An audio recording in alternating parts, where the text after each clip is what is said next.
Well, comrade, in this session, we're going to discuss where does the woman oppression come from.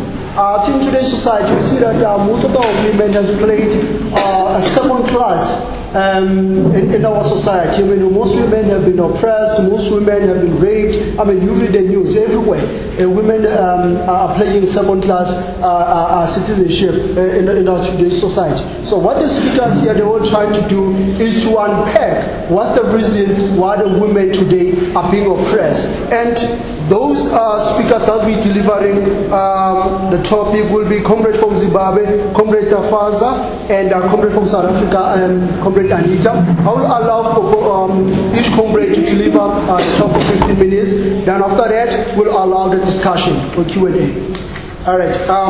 Without wasting any time, I'll allow comrade Tafadzwa to deliver the talk. Thank you, comrades. Amandla. Uchaya mfazi. Chingamshandi.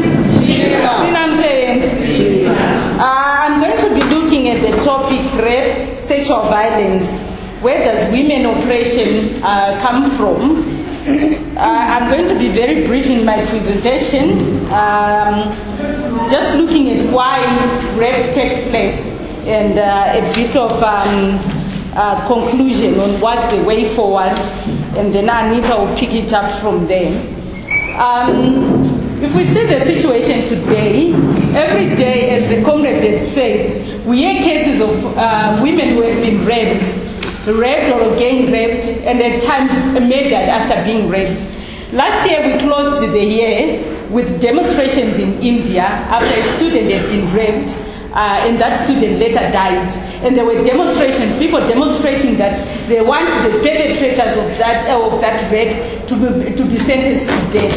And sometime in September, the case was actually finalized, and the people who did the rape were sentenced to death. And according to the Indian system, the case was actually, it took a very short time. It was concluded within a short period of time because of the pressure that was there from the people that these perpetrators should be sentenced to death. In Zimbabwe this year, in Mfakos, one of the high-density suburbs, an 11-year-old girl was also raped before being murdered. In South Africa, there are quite a lot of those stories of 2-year-olds, 7-year-old being raped and at times being murdered. And in most cases, the victim is blamed for that rape. If it's a woman, a young woman like myself, you are blamed that what you are wearing provokes the person who raped you, or your behavior, how you are behaving, you are kind of seducing the men. If it's your 2-year-old, the mother is blamed. Why did she left that child alone? The 11-year-old that was raped in Zimbabwe, the mother was blamed. Why did she have to send that girl to go and pick up those things? Didn't she know that there was grass, the maize all over the place? She should have done something to protect the child. So in most cases, it's the victim or those around him, and in most cases it's the woman who is blamed. This rape and the violence that is perpetrated against women and against children is now seen kind of normal in society. Why women are blamed that you were wearing a miniskirt, that's why you were raped.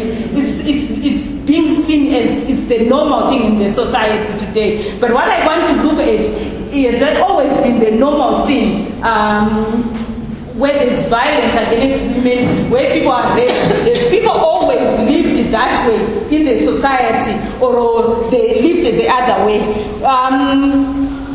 Actually, this is a new phenomenon that has emerged in the society, of these things being taken as normal, as natural. If you look at the societies before, women oppression and the oppression of the working class was not something that was normal in the society. I want to look back from the hunt and gathering society, the early societies. People were involved in hunting and gathering.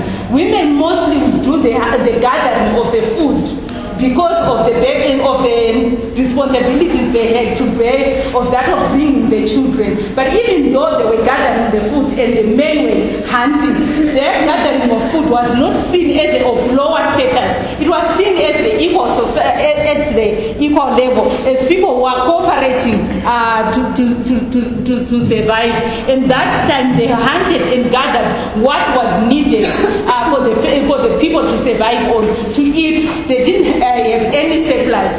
But the moment that the society began to produce surplus with the introduction of agriculture, industrial revolution, and so forth, we saw that surplus, there was now a little class, a tiny elite who wanted to control that surplus of what was produced and controlling the system. That's when the issue of classes came into question, of the working class and also the ruling class, of those who own the means of production and those who didn't own the means of production, but who survived on working for those who own the means of production.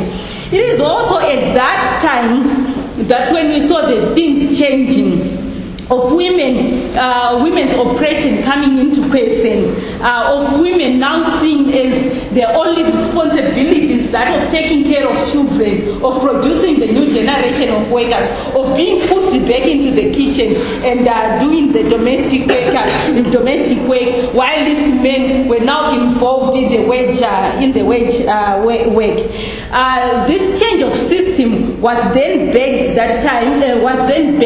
by things like religion, culture, etc. You now hear that a woman in marriage who is facing abuse at the end of the husband is told to stay in. You are told that culturally that is what happens. As a woman, you are supposed to be below your husband. You are not supposed to challenge even religion. Things like that are coming, and marriage is now moved to be seen as the highest qualification a woman can obtain. Even a woman is working and has got a good job and so forth. If she's not married, she's not yet complete, she's not yet full. And in our culture, the Zimbabwean culture, where women are paying, where a man has to pay the bride price role, you actually find some women helping the men to pay that bride price so that she can feel that role, she can complete that. I've been now married, I'm now a complete woman. And those who are in abusive relationships, they can't move out of that marriage because of the pressure that is put upon them by the society. I want to give an example of the Zimbabwean situation, whereby a woman goes to church, is a Roman Catholic or a Methodist, and that woman is facing abuse at the hands of their husband. She wants to move out, but she's afraid. What are they going to say? I'm a woman who is now wearing uniform, my Emma badge. What are they going to see me? They're going to see me as someone of loose morals.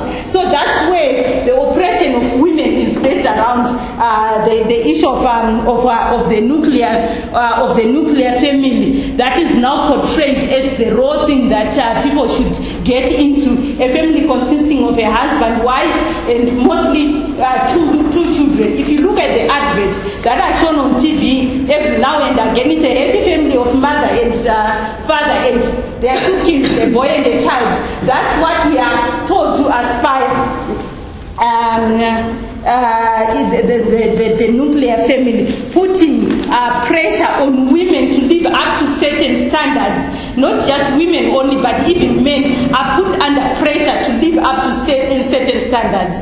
I've looked at how women's oppression started. That it's now natural that a woman is supposed to behave in this manner, and even dressing of women, you are not supposed to put on miniskirts. You are supposed to be dressed as a proper woman, a respectable woman. A woman who puts on something short is also seen as loose morals. That's why they can end up being blamed for rape. But we saw that the 21st century brought in some changes in attitude to sexuality. This has been mainly because of the increase of women on the job market, whether it's formally, a woman is employed formally, or a woman is not employed, is employed informally, is doing vending or cross-border trading on their own. It has given women confidence. Women have now come to see themselves to see themselves as what they are, as persons who have their own rights, with their own needs and demands. But this, the woman is experiencing this, that they've got their own demands. They want the freedom which they've now gained because they are now in direct contact against, they are now fighting against the system, whether be it the formal job market or the informal system, where in Zimbabwe the vendors are running, have got daily running battles with the police, or the cross-border traders have to negotiate at the border to bring in their wares for reselling. They've got that confidence, but it then contradicts with the pressure that are put on the woman, that of the loving wife, a caring mother who has got a few rights, a caring mother who is supposed to sacrifice herself for the family and not put herself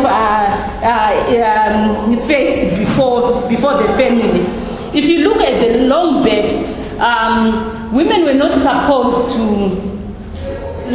enjoy sex. And a woman was taught that if a man proposes you, or if a man says they want to have sex, the answer that a proper woman with good morals is supposed to give is that no. But at the same time, that no would be meaning yes. You can then later do some suggestions to show that I'm interested in having sex with you. Let's go ahead. But the main word that you'd have given is that of no. And also for those, I remember when I was still at secondary, I used to read Form 1 and 2, I used to read News and Poems. I don't know if we have read those books. Yes, we did. If you see in those books, the relationship between the man and the woman in those books, normally they would start as enemies and they would be fighting, and the man would push to kiss or to make sexual advances, and the woman would be resisting. But what is portrayed at the end is that the woman is enjoying it. In those books, that was what was there at that time, and women were told that you were supposed to have sex in order to have children and also to please your husband. It was not for you to enjoy sex, but it was for you to reproduce and also to make your husband happy, who is coming from all the pressures at work, and when he comes, even if you are tired, you don't want, you just give in. But now with the 21st century, we find that the young woman, even those who are not economically independent, those who are still dependent, you find that because sex is now everywhere, they now see sex on television, on internet, and so forth. They now see sex in a different way. Sex is something that they can enjoy, not something that the man is there to enjoy, or something that they can, or something. Something that they can enjoy.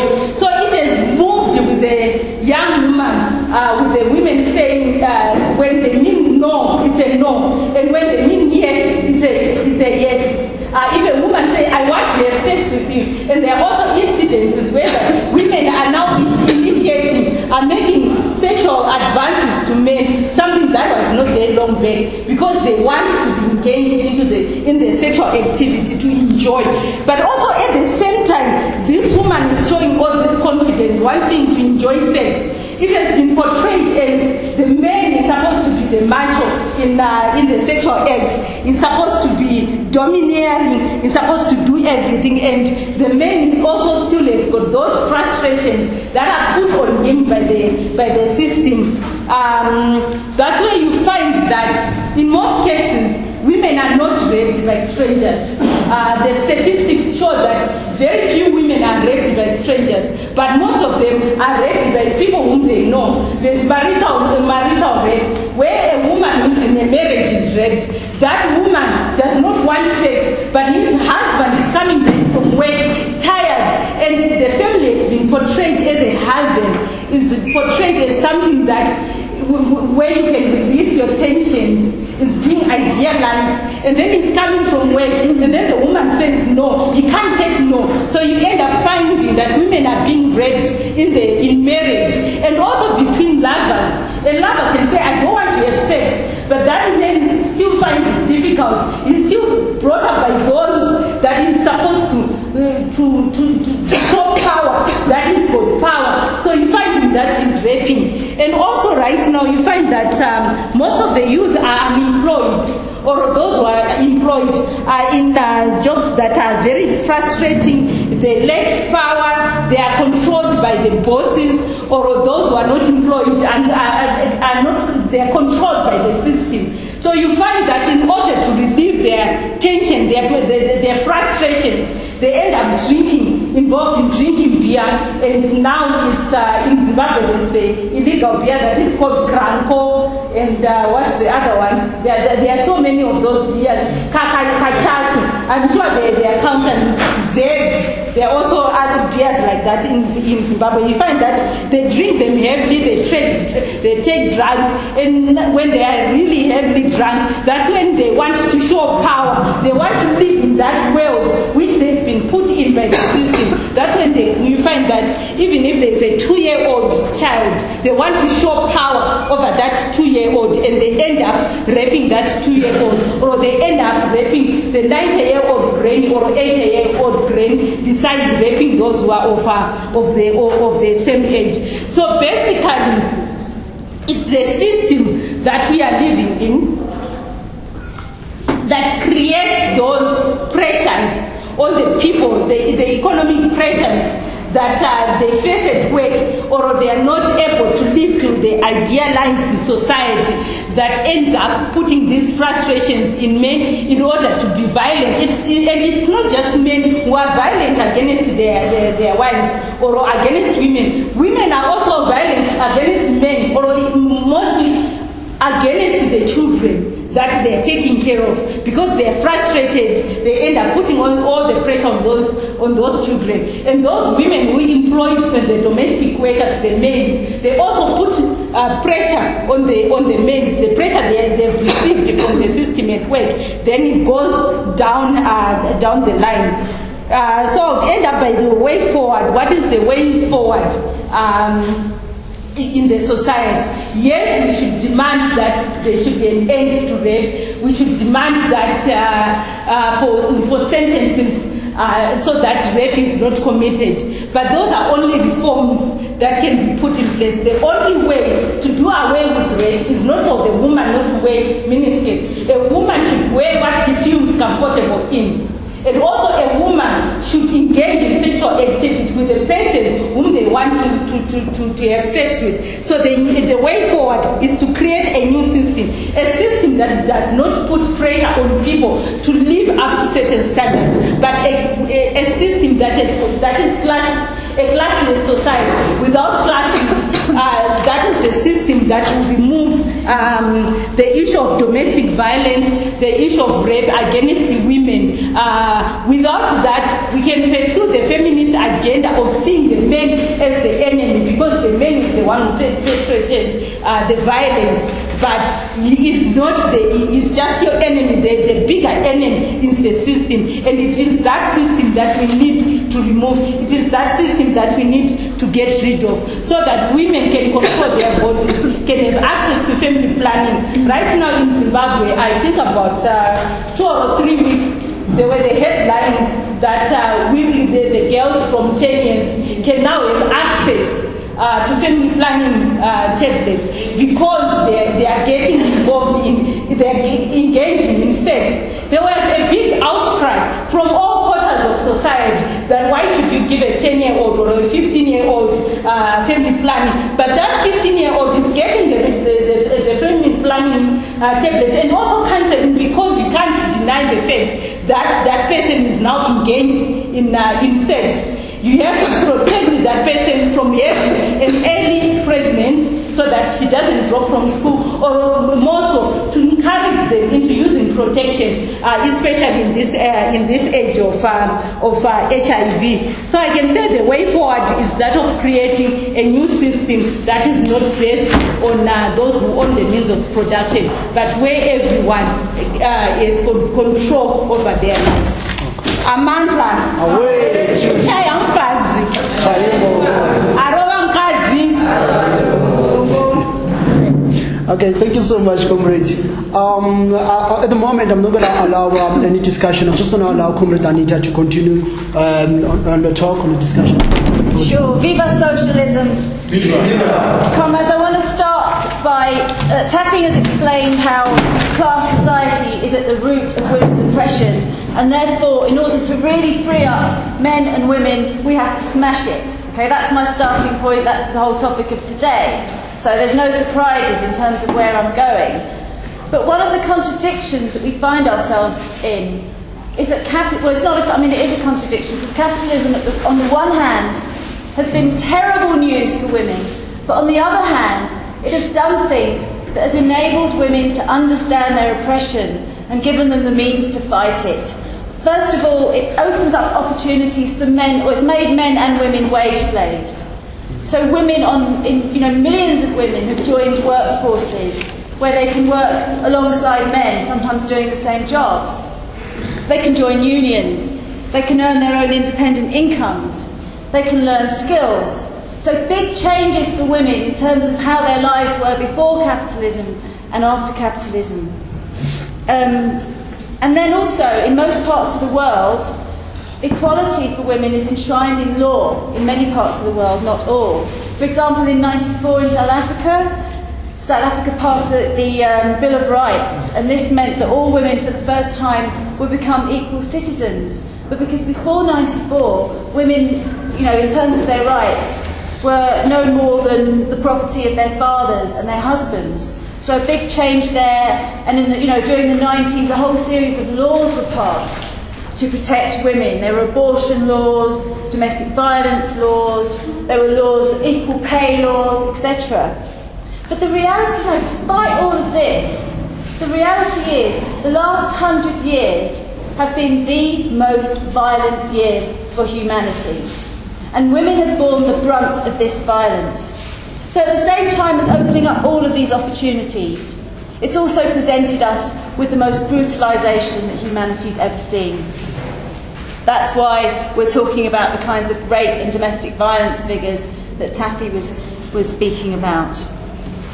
Right now across the world, at least 1 in every 3 women has either been beaten, that is 1 in every 3 women has either been beaten, forced into sex, or abused at some point in her lifetime. I mean, that is, if nothing else, a reason to smash this system. It's disgraceful. But, what we've got to do is ask ourselves where this oppression comes from, which is the topic of this talk. Because if we're not clear on where it comes from, it's very easy for us to do one of two things, okay? We can either say it's natural, women are not equal to men, they never will be equal to men, and we just have to accept it, they're going to be oppressed. Or we say, yes, oppression is bad, but it's happening because men are bad. There's something fundamentally wrong with men, that men are naturally aggressive, men naturally want to put women down. But as socialists, we don't accept either of those positions. We try to understand oppression through a class analysis. Under capitalism, in fact, under all class societies, the fact that women are seen first and foremost in their domestic roles as mothers and carers is the root of their oppression. It means that we're seen in a private sphere. We're linked to the home. We're linked to things that are seen as lesser than the more important things of going out into society and earning money. Of course, this is not the reality, because for most working class families, women are not at home. Taffy spoke about the nuclear family, the bourgeois family, which is the form that came out of, that was the predominant family form under capitalism. It was built on the idea, for example, of a typical bourgeois family. A man, a factory owner, for example, with money, at the head of the family, and under him, a wife performing women's duties and taking care of the home and the children. But of course, this factory owner had means. He could support a family, he could support a whole home. So although this model of the nuclear family was pushed upon working class people, it's never been a viable model, actually. It's never been a reality. The reality is that most working class women are forced to go out to work. But because they're seen as less than men, this has benefited employers and bosses hugely, because it means that they can get away with paying them less. And that's, happening even now, despite Equal Pay Acts, despite the fact that it's against the law in many places to pay women less than men. They still earn, on average, across the world, 75% less than men for doing the same jobs. Because in our in our socialisation, we're taught to believe that somehow women are not as important as men, and therefore they're not worth as much. And it's the fact that they have a domestic role that allows society to do this and perpetuates it. I've completely lost my track. And Taffy also mentioned the fact that this is done, so it's done through the family, it's the rise of private property, a state to protect the interests of the minority that control the private property. Because when you've got a minority of people who are amassing a lot of wealth, because the rest of the people are being exploited and they're being stolen from, you need a state to protect you. You need to try and find ways of putting you down. But you also need to find ideology. You need to find ways of convincing people that this is the natural way to live. And the family also becomes an agent of ideology. Because if you can actually get people from the day they're born to accept that there's a hierarchy at home, there's a father that's more important than a mother, then you've already begun to put into people's minds the idea that we are not all equal. We're not all born as equal human beings. Just want to talk quickly about South Africa, because in South Africa the way capitalism came in particularly presents us with a contradiction. If capitalism says that the natural, right and proper way to live is through the nuclear family, then the way they actually operate contradicts that completely. Because in South Africa, capitalism came in a particularly brutal way that had devastating consequences for African families. People were under colonial rule, early capitalism, black people were driven off the land in large numbers. The 1913 Land Act cemented it. And men had no option, they had no means to live except to head to the new growing cities where the mines were and the industries were around the mines, because they were now wage slaves. They had they couldn't work the land. They had no way of making. If they had cattle, they were lucky, because then they could sell their cattle, and at least they would have something in their pocket when they got to Johannesburg or wherever they were heading. But really, the only way of existing from then on was through working and selling their labour power. And in the beginning, because this happened, a lot of women and children got left behind, living in complete destitution, just fending for themselves. And in time, like in the sort of 1920s or so, women started to come into the cities to try and get a foothold there, because really that was the only place that they were going to make some money. And because they were largely excluded they couldn't get jobs. The jobs were seen as men's jobs. Low paid, nasty, dangerous jobs, mainly in mining, pretty much like today actually. The conditions haven't changed in terms of the brutality of the way people are expected to work. They often had to be very inventive, and some of the women who came to Johannesburg brought skills with them from the countryside, making brooms and selling them, brewing beer. So there was a period where there were some women who were able to support themselves and have a little bit of their own little business running for a short period. And when they were doing this, they used their money to educate their children. They spent their money on sending their children to school. But for the vast majority of African women at the time, the only option they had was the domestic work, sex work, and just very few options in terms of work. So the contradiction here is, Christian values of the state saying we must live in these families, this is how we must live, this is how we must bring up our children. But at the same time, doing things that completely smash the family apart and make it almost impossible to keep families together. But the strange thing is that even though there's all these pressures to break the family down, we still kind of cling on to the idea of the family. All of us, most of us anyway, have family members that we want to hold on to. And the reason why we do this is because there's actually no alternative under capitalism. There's no material alternative to, the state is not going to provide social childcare. The state is not going to feed your child. The state is not going to do your laundry. So, in the meantime, we have to kind of find our own ways of surviving, and that's why we hold on to the family. But there's another reason we hold on to it, and that's because human beings, we need love and affection. We need sex. We're physical animals. Working class men and women, people live under brutal and inhumane conditions. And the alienation and powerlessness that work brings into puts in your mind, work or unemployment, because unemployment is incredibly stressful, and people have absolutely huge pressures.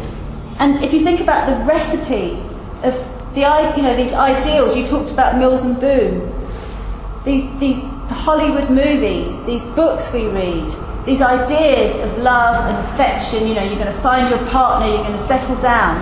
But what's actually happening is this explosive concoction where it's almost impossible to fulfill that idea in a family. It's almost impossible that you're going to get the kind of love and affection and image of security that you want.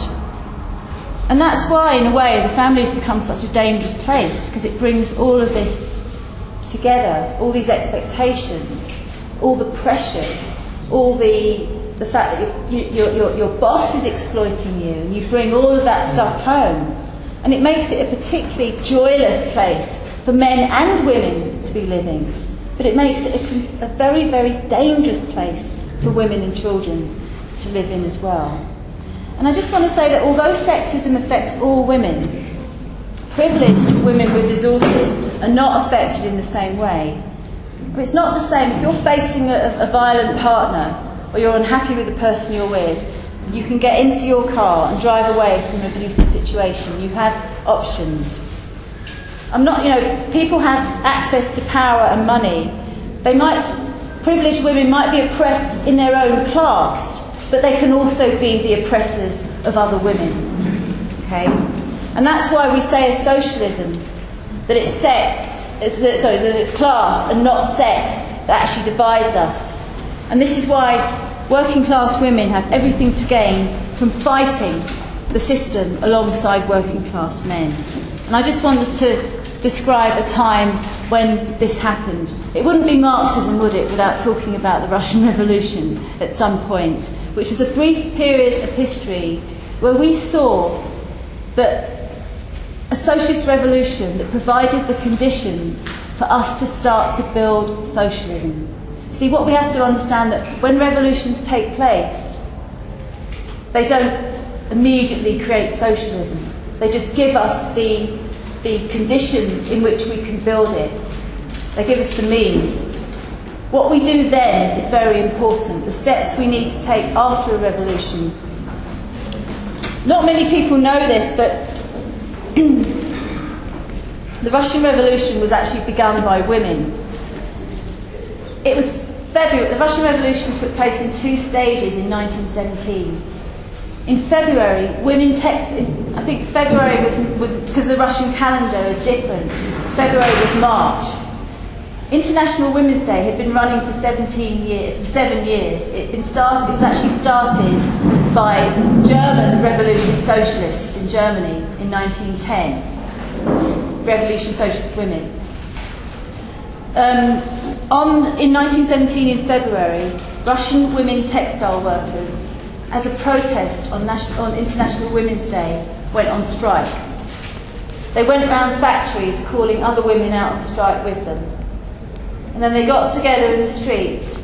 And of course, the state pointed their guns, there were soldiers there, there were police there. And the women actually went amongst the soldiers and the police and said, join us, we're all suffering. Come over to our side, protest with us. And of course, I haven't got time to go into it, but that's how the revolution started. At the time, women were half the labour force in Russia. There were deep-seated prejudices against women, like in South Africa today, except that in Russia women didn't actually have the vote at the time. Their working conditions were terrible. There were awful stories about Russian women giving birth to babies on factory floors, because if they tried to get time off, they'd be fired. So there's this huge amount of oppression, and yet it's almost as if the most oppressed had the most to gain out of the revolution, which is why you get Trotsky a few years later describing women as the battering ram of the revolution, for precisely that reason. But it was only after the October Revolution that these things began to be addressed, the situation of women. In the months after October, under a developing worker state, Russian women were given full voting rights, they were given equal pay, they were immediately paid maternity leave so that they didn't have to have their babies on the factory floor. The traditional family was transformed. Marriage became a civil union where you could divorce, it wasn't forever.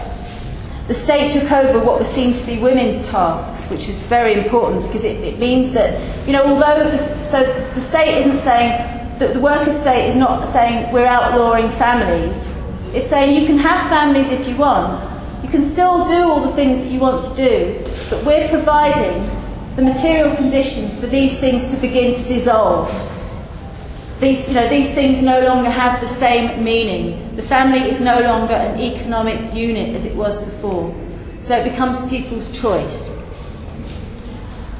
Communal laundries, childcare, dining rooms, abortion was legalised so that women could have control over their bodies. And slowly the family as an institution did actually in those first few years begin to be broken down. By the mid-1920s, of course, the revolution was isolated. 21 armies attacked Russia, civil war, crippling poverty, Stalin's betrayal of the revolution meant that just as everything else in society started to roll backwards, so did the situation for women. And by the mid-30s, the position of women was mirroring other parts of Russian society. Abortion was made illegal. The old family structures were reintroduced, and women were forced back into appalling working conditions and the double burden of domestic tasks. So it's not a happy ending. But the reason why we as socialists like to look at that period, because it shows us that what the Bolsheviks achieved in a few small years, in terms of making real changes in the lives of working class women, give us a glimpse of what equality for men and women could actually look like.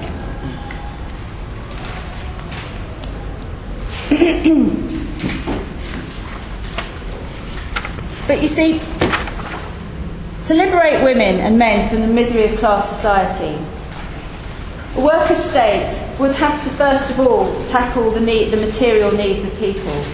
We'd have to make sure that people are fed. We'd have to make sure that we are able to provide those things. Poverty and hunger, we talk about rape and sexual violence, but actually in our society, poverty and hunger are also extremely violent, and this is what working class people are facing on a daily basis. And this is why we talk about, after the revolution, we talk about things like land reform, we talk about things like seizing the means of production, the mines and the factories, and making sure that they're under workers' control, so that resources can start to be distributed for the benefit of all. But tackling the material things isn't going to sort everything out. Sexism has been with us for centuries, for many, many thousands of years.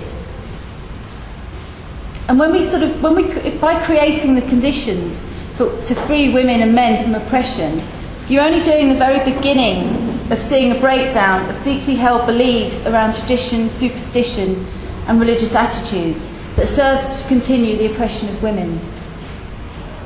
I mean, things like lobola, I'm hoping we can talk about this now, Christian marriages, sexist ideology of male superiority, are often most dearly clung onto by the people who are most oppressed in society, and this is often women themselves. So after a socialist revolution, it's going to take time to see these things start to break down. It's going to take patience.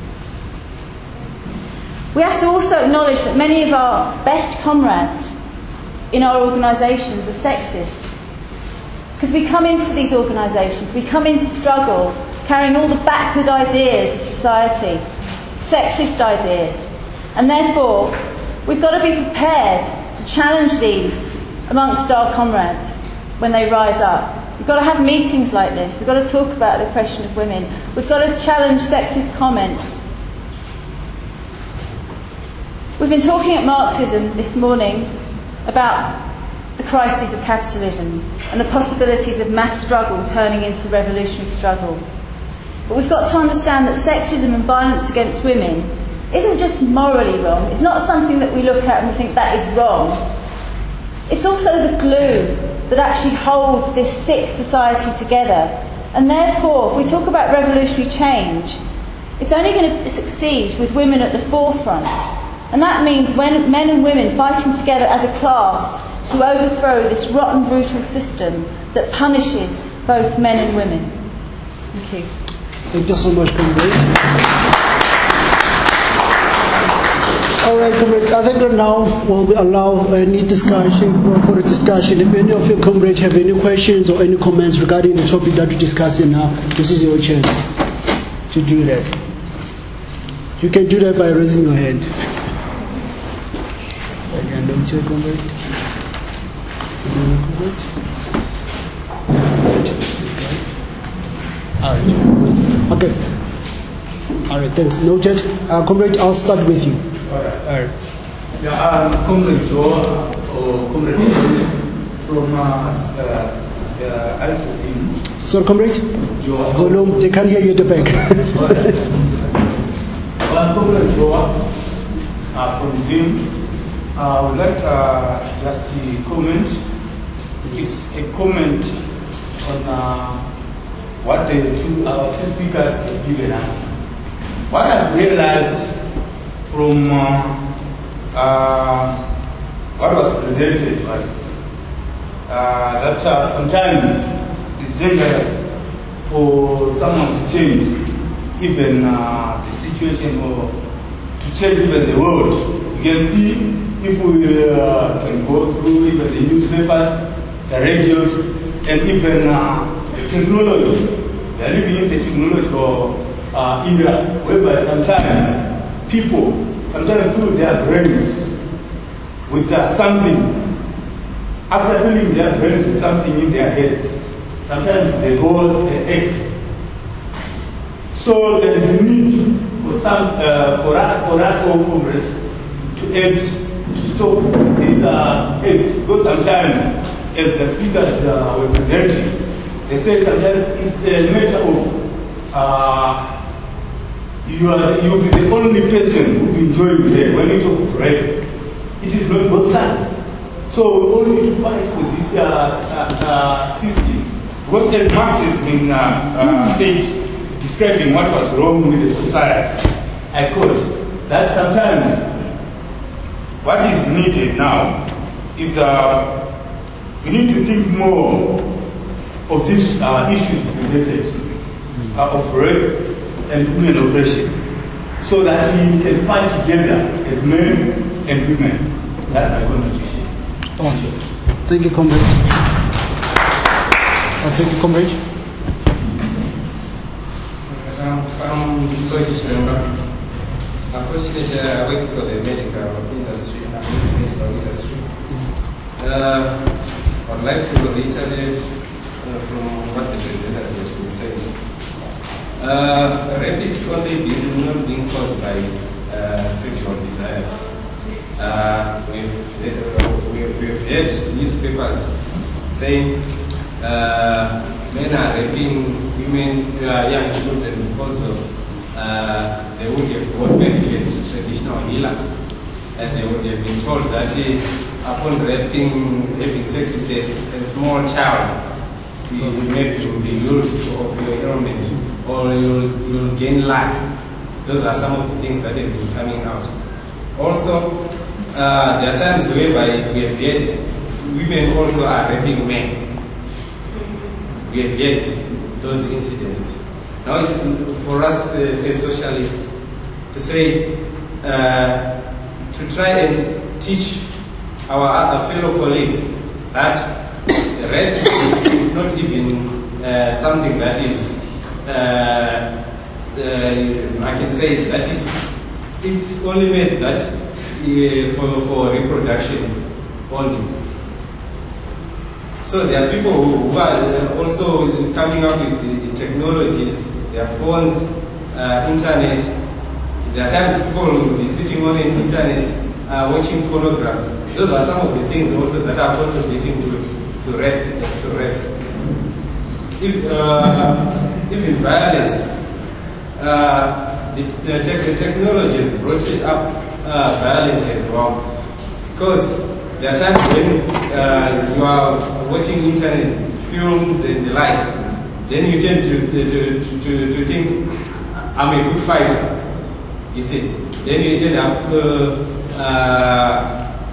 trying to exercise how good you are to women. Those are some of the values that have been coming up. I would remember very much, since I've said I work in a medical industry, we have had children who are being raped because of the way the system is. One way or the other, there are times whereby one is left as a guiding to children because of maybe the parents would have passed away or they have traveled as a guide and they end up raping children. You see, so we need to advocate that we need to do massive training to those people that children are children. And also, this system of maybe visiting traditional healers, it should stop.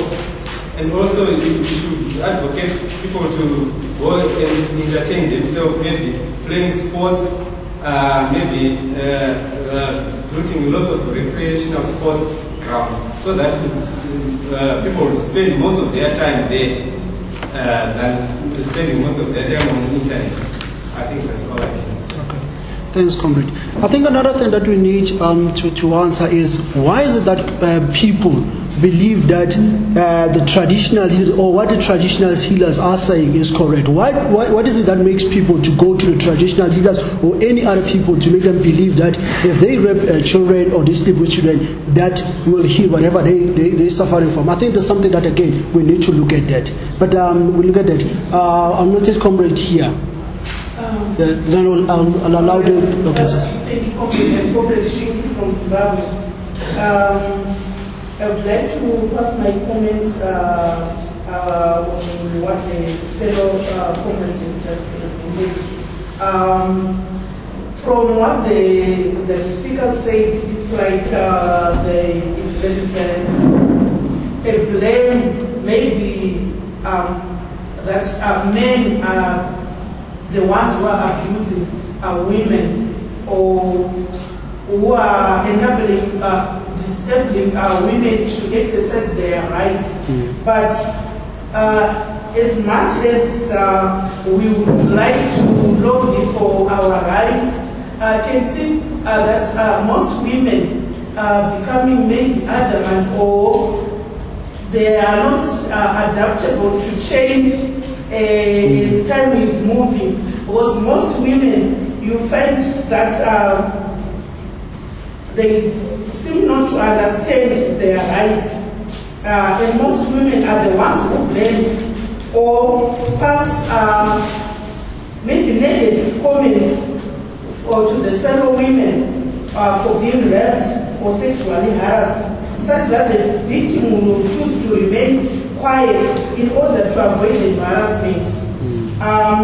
If we would be asked to vote for our rights, most women, if I take in our country, when normally we do some debates, I find that most women, they are against some new coming up changes. I can take an example of what the Minister of Health is just lobbied for, which Tafadzwa has highlighted for the contraceptives for the young girls. You know, when we had a debate about this new change, most women made, they are the ones who made noise about that. They are refusing that to be applied to our children. And yet most girls are dropping out of school at the age of 10. But it's a male comrade who is a minister who has brought that idea. But we are refusing as women. So I can see that women need to speak with one voice. We need to unite in order to win the battle. Thank you, comrade. I'll come back to you on the run through. And for now, I'll allow the speakers to respond or to any questions that you guys raise or any comment. Comrades? Is there anything? Maybe I can just add on to what has been raised by fellow comrades about women now raping men. These are all economic pressures that are put on people. Right now, there are quite a number of couples who are not able to have children on their own, or who don't want, or same-sex relationships, whereby I'm married to her and we decide to have kids, and then we go to the sperm bank and get sperms and our eggs. So you find that in Zimbabwe, there have been quite a number of females raping men. And you hear in most cases, they force the men to use the condom. And then they go and sell those sperms. That is the number one thing. They are getting money from selling the sperms. And then just like women, just like men, some women are now into business, owning car dealers or so. You go to the traditional Hila Nganga and you are told that if you get sperms and mix with this muti, your business will thrive. So that's why there's also been an increase in the number of women raping men. And just to say what comrades are saying, the ruling ideas are those of the ruling class. They try and impose those ideas in you to say it's immoral for a 12-year-old to have access to family planning tablets, but behind the scenes they've got those access for their children. In Zimbabwe, you find that the ruling class advocated against abortion in the new constitution, but the people who are dying from abortion are not of the ruling class. They can fly coming here and have abortion and go, or pay thousands of dollars in Zimbabwe to have abortion. But they put those ideas into people so that they keep on oppressing you. They keep on controlling you. So the ruling ideas are those of the ruling class. And it's made worse, especially right now with the church, saying that you should go this way. The church says it's wrong to kill, but it's also wrong for that young woman to die from a backyard abortion that can be prevented. They are not looking at those things, but they are being hypocritical, looking at the top. And these ideas keep on being put into the minds. That's why you find a woman would also be on the forefront of saying no to abortion, because it kills, because those ideas have been put into them. But the next minute, a daughter is pregnant, and they're going to the backyard, and that daughter dies. But when it comes to advocating, they'll be saying no. I think that's what I can add from what has been said. Okay. I just want to come back on what the last speaker said. I think that it's important to acknowledge the fact, just because you're the most oppressed, it doesn't mean that you're the most politically conscious. Very often, if you're some of the most vulnerable people in society, you're going to hold on to the things that you've always known most tightly, because it seems to be so scary to look at alternatives, or you don't know that it's okay to challenge alternatives. But at the same time, you can be not very politically conscious in terms of things like abortion rights and contraception for younger women, etc. But you can still be politically conscious in terms of your community struggles. And this is what we often find in South Africa. I don't know about Zimbabwe, but in South Africa, a lot of the community struggles, women are at the front. Women are leading. They are the lions of the struggle. They're there on the front, fighting with the police, organising. Because it's the women that are facing a lot of the problems, mostly, because it's them who are trying to work out how they're going to feed their families and how they're going to cope with no water in their settlements. So on the one hand, you have all these ideas that are not politically conscious, but on the other hand, you're fighting. But what we say is, in the process of that fight, your ideas can change very, very quickly. I mean, I was looking into, some people amongst us saw a documentary film recently about some rural women in India who are organising themselves. They're moving around and they're fighting against women's oppression. And what you find is that for many women, they have never even heard the idea that we can be equal to men, that we have the same rights as men. Even embracing that idea becomes becomes a very big thing. Being exposed to this, coming to a meeting like this and hearing that we fight for abortion rights, that we believe that women should be able to control their own bodies, is quite a big thing. You might say, oh, I don't like that idea, I've never heard that before. But you might go off and think about it. You might begin to start to change once you become exposed to this. So I wouldn't be, I've got quite a lot of, I think that if I didn't believe that human beings were able to change their consciousness, then I would not be a socialist. The fact is that we have the capacity to change our ideology and to change the things that we believe in. Thank you so much, Comrade Anita. If I could, I also have a question to the House and the speakers. I mean, there's a popular belief that, because most of the people that do violence, that are involved in domestic violence or abuses women are mostly men. And the people that believe that those are people that abuse women, or those men that abuse women, they are because they are frustrated and their economic situation doesn't allow them to exercise their manhood. And people mostly say, if we can empower men, sort out the problem of unemployment, of poverty and everything, then men will stop abusing women. Is it correct to say that if we sort out that problem, and we'll see the stop or the stoppage of men halting from hating women? It's just a question from the speakers in the House. Okay, I'll allow 1, 2, and 3, then I'll come back for another third round. Okay, I'll start with you, Comrade. Okay, thanks,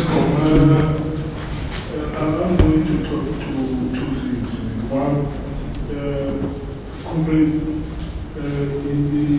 we all have beliefs here. Some of us are Christians, some of us are believing in traditional healers as different groups. Yes. And then I'm against the sentiment that says traditional healers are like this. Because it is not only traditional healers who can encourage things that are here. Mm-hmm. The true traditional healers will never do it unless they are not the powers. Secondly, I agree with both presenters here that the root of our crisis is capitalism. So I would really like us to come together as the world, because we are here, we have comrades from Zimbabwe, Nigeria, in other words, we are around Africa. We must come together and fight capitalism. Because if you listen to the two presenters, you hear all the things they alluded, Comrade Chairperson, they are included in their speeches. Why? And then capitalism. Why capitalism? Unemployed is caused by capitalism. You see? So we have to move towards fighting capitalism and dismantling capitalism. But only not for the purpose of some of us being in parliament. Because I'm a little bit worried. The last session, some comrades were concentrating of being in parliament, and they can change things. The people on the ground have to change things for themselves. Thank you, comrade. Comrade here, and I'll take comrade from the back here, then I'll allow another round. My name is Mercy from Zimbabwe. Thank you. I just want to support what was said by the comrades. That women, they need empowerment so that they have to know their rights. For example, in Zimbabwe, it is a taboo for a woman to divorce a man. If you are how much you are abused, you have to persevere in that marriage. Because if you divorce that man, you will be considered as a woman of loose morals. So you will stay in that marriage until maybe even if you die, while that man is abusing you physically, emotionally, verbally, you have to just stay. And most of women in Zimbabwe, they just say, I'm staying here for my kids, for the sake of my kids. No more love in that marriage. She's not even enjoying it. Even at the age of 35, she doesn't even enjoy sex. Because she's being abused, but she can't get out of that marriage because it's a taboo for you to get out of that marriage. She doesn't even have her own rights, and it goes back to poverty. That woman, maybe she doesn't have even any income, so she will ask herself, when I go out of this house, so what am I going to do with my life? So women, we need, as socialists, we need to advocate for empowering women, because this abusing women is getting too much, especially the woman, if she's not independent, if she's not earning something, she'll just have to live with that abusive relationship. Okay. Thank you so much, comrade. I'll take comrade. First, I'd like to apologize for the late. Sorry about that. I'm not so sure how to get to it actually, but I just want to tackle the notion of rape. First, it was raised that males are also raped, but I think in appreciating at the very least in Southern Africa, the journey that the different women's movement and other people have contributed, we need to understand the issue of rape, right? For instance, in Zimbabwe in the late 1800s, a couple of articles were written about it where rape was only an issue of a black man sleeping against the will of a white woman, right? And later on, it became in more progressive society, it was an issue of if a woman says no, then it becomes rape. But I think rape is an extreme part of sexism, but in any case, it does show us that it speaks to some form of oppressing, controlling, and it's specific to the gender question. That does not deny that men are also affected, but if we have to look at the issue of states and the national government states, it is women's bodies that are violated, right? And if you want to be specific and take the socialist lens and it will go further and say it's the working class women who are affected in those spaces, right? Because they don't have the middle class cars and spaces that are against that. But rape, it is a particular form of controlling a particular body. And that is a woman's body, even though it happens also to men. But also one of the things that I wanted to connect it to is the notion of sexism. In as much as we're looking at, the class politics at the same time, capitalism, we're all for that, right? But I think there's value in being relevant in our context, in engaging with other struggles. And some of the struggles that are happening in South Africa is the issue of rape and sexual violence against lesbians, against trans people, against older women, against younger people, right? And I don't think it will necessarily be tactical if we're going to say all these things are related to the system as the point of engagement all the time. Because sexism happens in our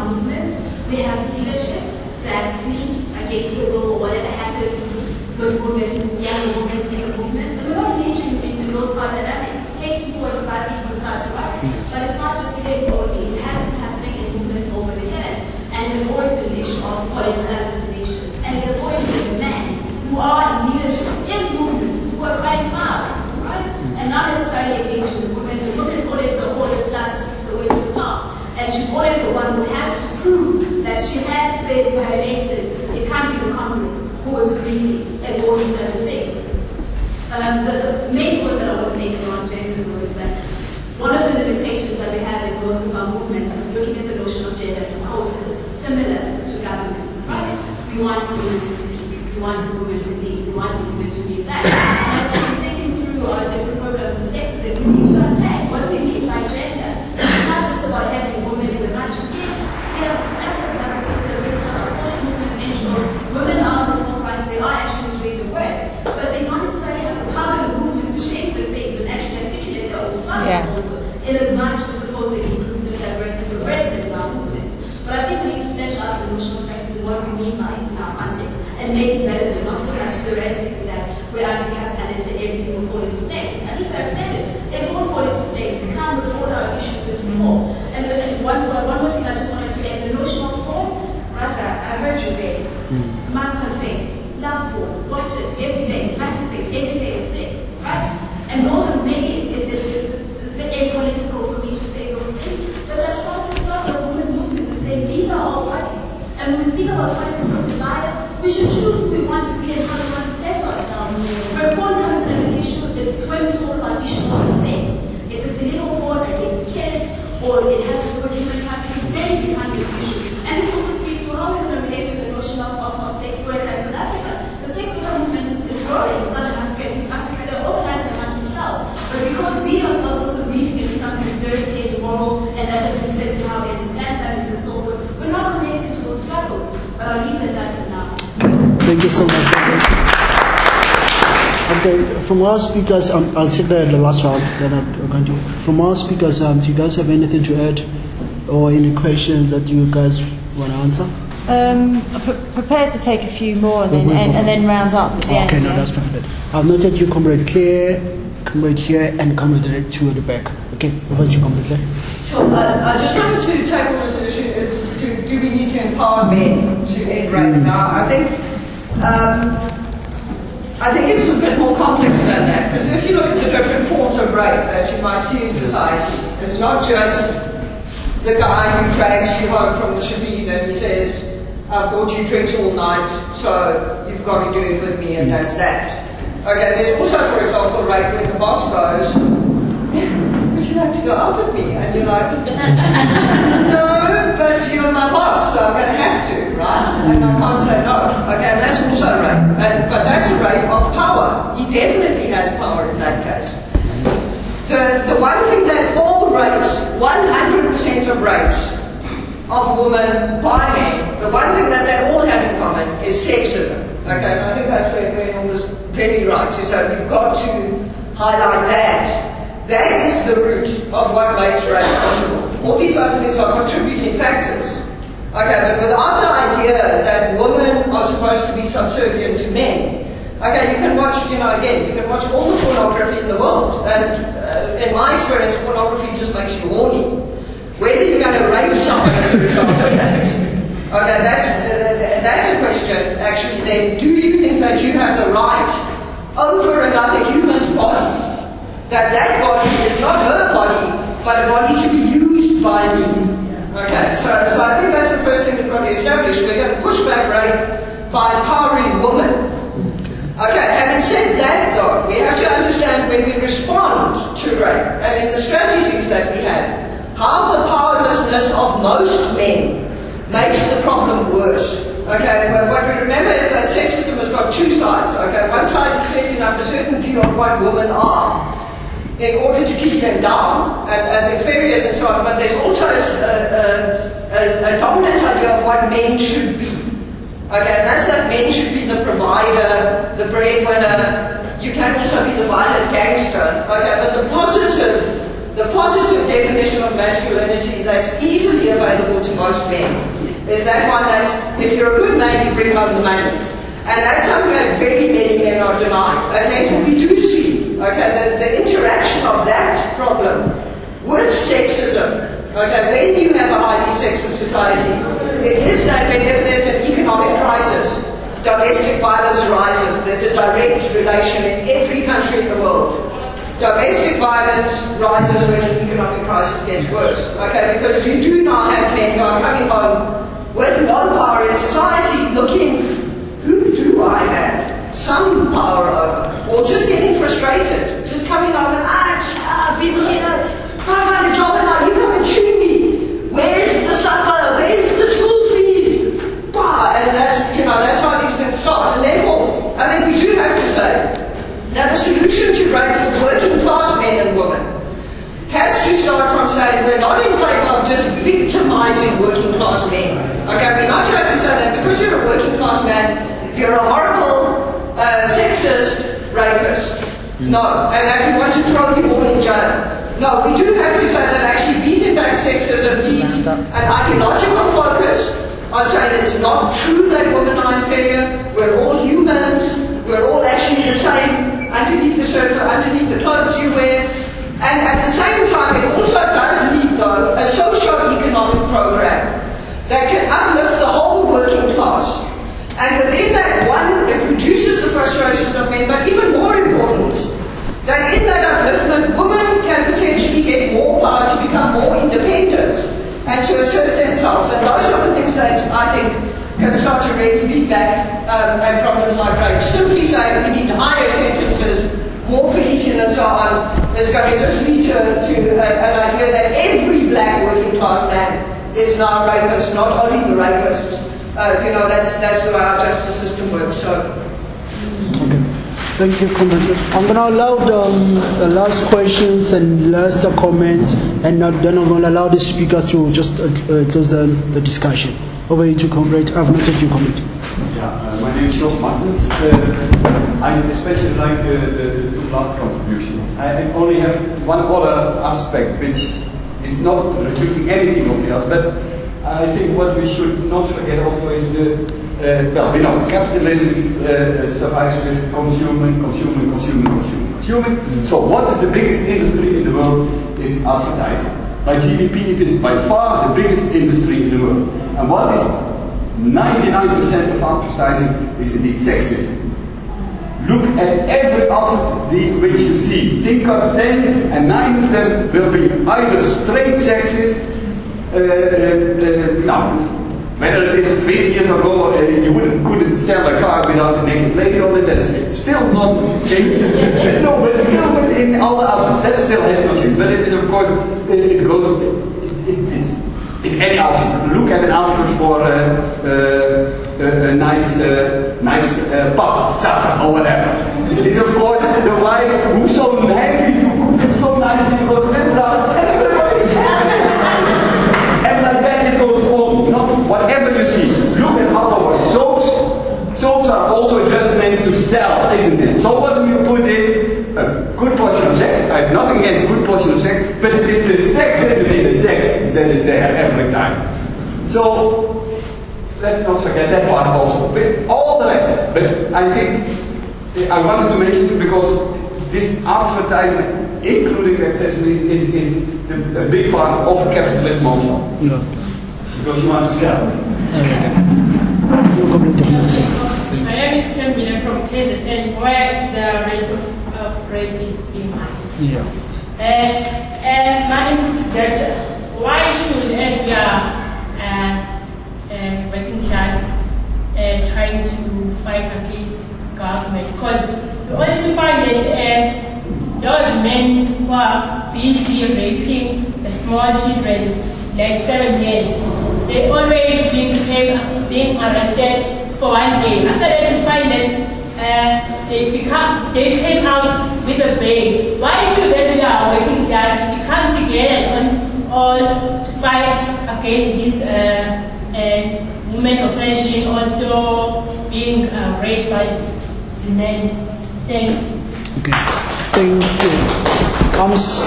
Okay, I've allowed you only Comrade. And only two. Please make it short and brief, please. Okay. Thanks for the platform. I'd like to add actually most video quotes as it is. But if I go backwards and I listen really to everyone what they say, like pornography, seriously, it's an addiction. It's like drugs. So pornography, it's wrong. It's wrong. Because as you say, it makes a person horny. So everybody after that, okay, women are getting raped and abused. As it is, I'm still sad, grieving from one of my late cousins who passed away early this year. She was staying alone in her house, and her mother passed away. Everybody wasn't there, so she had to stay the night alone. And then thugs broke into the house. They never raped her, so they slaughtered the young girl, the 14-year-old girl. They slaughtered her open, never raped. And then they stole a few TVs, like a few hundred things. Okay, that's cruel, that's wrong, because it goes on to what? To this gender violence. But I also want to go backwards again. To me, we can't always say men do commit these things. Men are abusing women always, because there's men even amongst us here. They are silent. They can't even tell us what's happening back at home. They are afraid of their women. Those men are afraid of women. Even women are abused. Not just verbally, physically, emotionally, all. So that's where it comes to a point where we all say 50-50. So, comrade, I'm sorry, I have to cut you short down and allow the last comrade. Then I'll allow the speakers to just close the discussion. Okay, thank you very much. I would like to comment on what the presenters had said. I remember another writer that said, if you want to see how progressive the society is, you should assess the position of the woman in that society. I think what we continue to do as comrades, it's not just a women issue. We really need to fight together with our male counterparts. Because the more we emphasize on women, we have even from the examples which were given by our fellows public comrades, these things are happening. The women are still facing the same violence. So we really need to stand up together and fight against violence without discriminating that I mean woman and men. We really need to fight against it. And also, comrades, we should not let go from what is actually related to this violence. We have agreed that the root cause is capitalism. Imagine the issue of unemployment, the issue of poverty. What is it related to? Because if one person is frustrated, there is high level, especially from where I'm coming from, there is more than 75% of unemployment. Imagine when that person is breadwinner, and at the end of the day, she's supposed to buy the food, pay the fees, and she comes to what does she yield that person? Obviously, we get into violence because of the root cause, which is capitalism. And also, personally, I really feel that as comrades, as socialists, we should fight against the issue of paying the right price. Well, I think this is one of the major contributing factors that is related to violence. Because when one, especially when men pays the right price, he feel ownership of that very person, of that woman. He said, I vote you, so you should do whatever you want. So as socialism, we should fight against the issue of paying the law. We don't need to we need to believe that our religion, we need to have our rights to our bodies, to do whatever we want. Anita, continue, comrade. I don't know if our comrade speakers here have anything more to say or just very briefly sum up. I mean, it's obviously going to be a bit of a thing. Mutsi, you said that. Yeah, okay. Sorry, I don't speak very loud. Does that work? Well, look, I'll just shout. I'll just shout. I think that we've both talked about the roots of oppression in class society, and it would be wrong to then get the impression that we must just wait until we overthrow society. Women must just live, all the things that we've been talking about. We have to just be patient when the revolution comes along. As long as men and women are unified,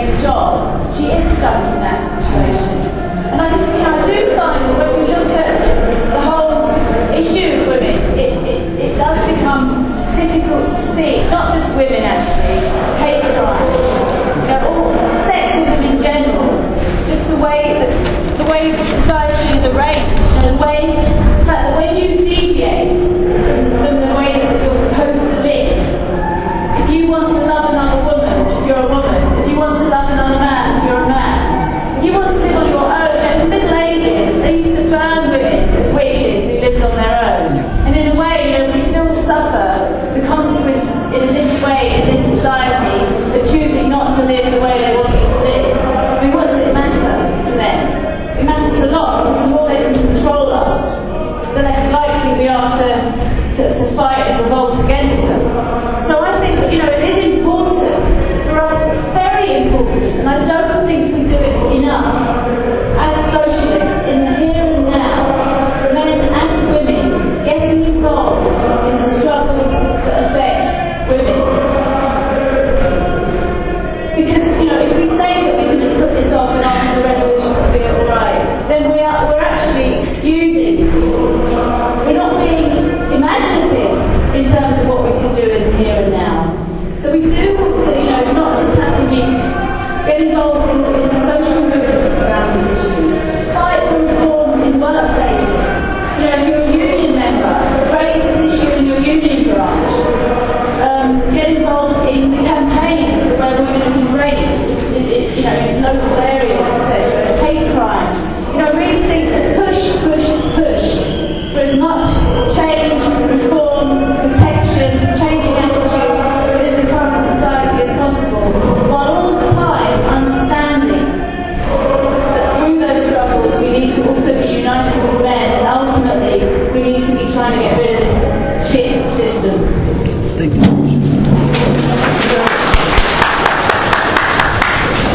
Yeah, Anita said there are some reforms that we need to fight for on the way, and the time came here for them.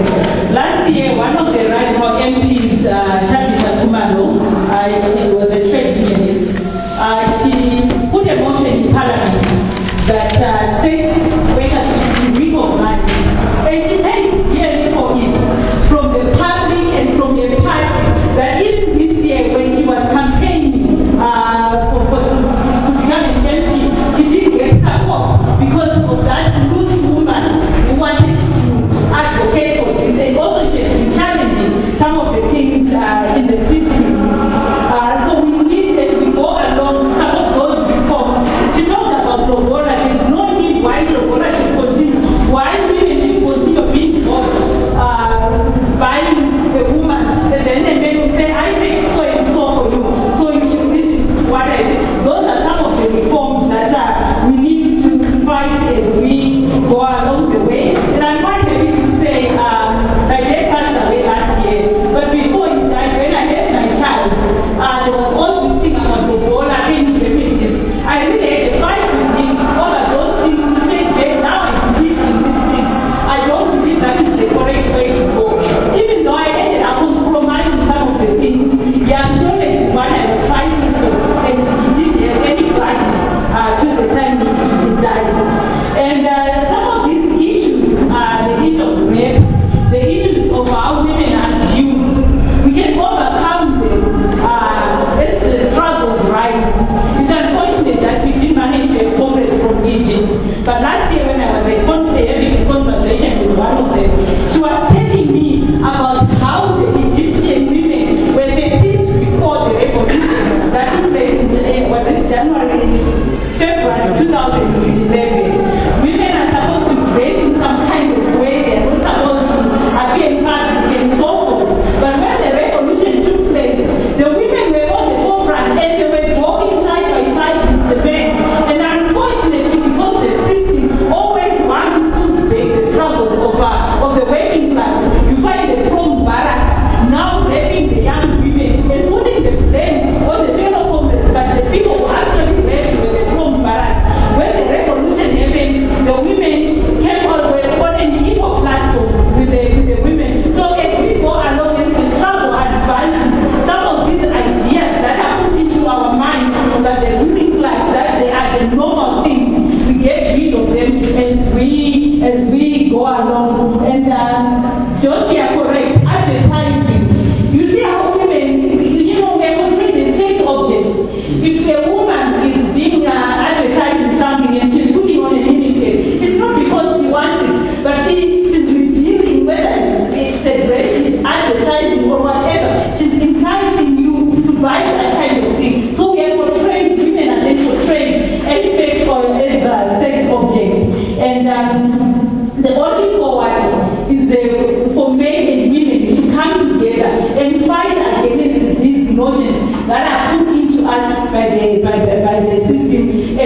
fight against the system of capitalism that puts those notions into people so that we create a classless society and we go back to the pre-communism period, what I talked about, when men and women were correct. Even though now the capitalist society are so much advanced, we need to be on a newer platform. And there's a challenge to my fellow comrades who are here. You need to begin to do some of these things.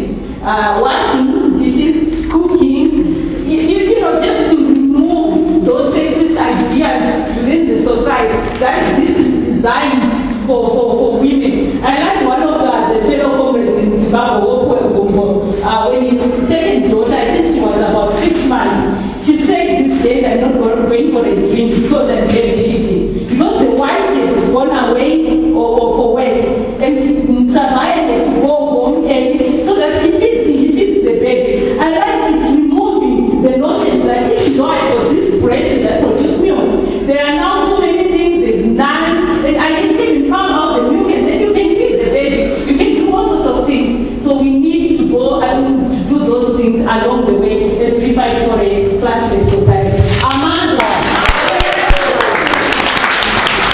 Thank you so much, comrade. I think now is time for the last session for the day. Amanda.